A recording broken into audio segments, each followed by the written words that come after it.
सार्वजनिक जीवनात कुटुंबातील सदस्यांचं लग्न ठरवताना आम्ही सरकार 96 कुळी असं सांगणारे अनेक जण आता जिल्हा परिषद पंचायत समितीसाठी कुणबी होणार आहेत। गट गणांवर आरक्षण काहीही पडू देत पण लढायचंच असं ठरवलेल्या काहींनी यापूर्वीच कुणबीचे दाखले काढलेत।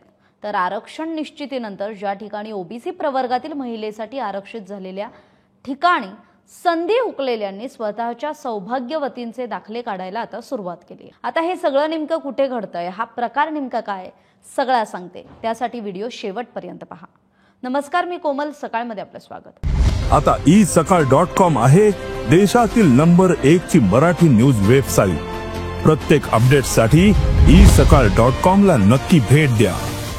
कोल्हापूर जिल्हा परिषदेच्या एकूण 68 गटांपैकी 18 गट हे ओबीसी साठी राखीव आहेत। या 18 पैकी 9 गट सोडत पद्धतीने त्याच प्रवर्गातील महिलांसाठी आरक्षित राहिलेत।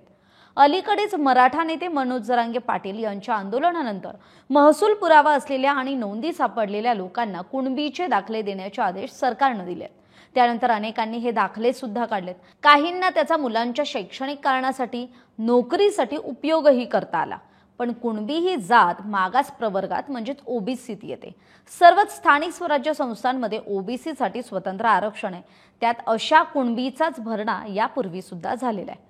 पूर्वी सहकारी संस्थांमध्ये आर्थिकदृष्ट्या दुर्बल घटक असं एक पद राखीव असायचं। या पदासाठी अनेक सरकार लोकांनी कमी उत्पन्नाचे दाखले काढून या संधीचा लाभ घेतला। त्याच धर्तीवर आता कुणबी दाखले काढून जिल्हा परिषदेच्या मैदानात शड्डू ठोकण्याची तयारी अनेकांनी सुरू केली आहे। विशेषतः सार्वजनिक जीवनात आपण सरकार आहोत, 96 कुळी मराठा आहोत असं सांगणारेच आता याच आघाडीवर असल्याचं दिसून येत आहे। कागलमधील एका इच्छुकांच्या पत्नीचं सोशल मीडियावर झळकलेली सलामी हा त्याचाच एक भाग आहे। राधानगरी, शाहूवाडी, चंदगड, गडिंग्लज आणि करवीरच्या काही भागांमध्ये मोठ्या प्रमाणात कुणबीच्या नोंदी सापडल्या आहेत।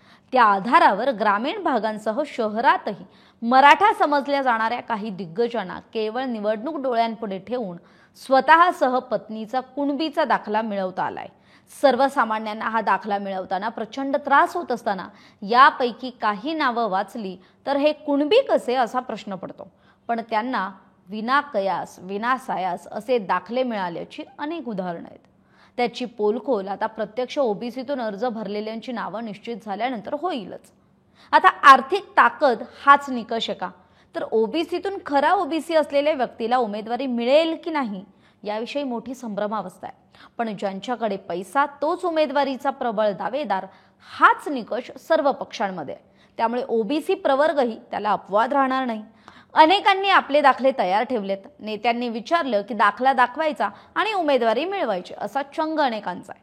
त्यामुळे ज्यांच्याकडे दाखले आहेत ते सध्या शांत दिसत असले तरी ऐनवेळी तेच उमेदवार असतील यात शंका नाही।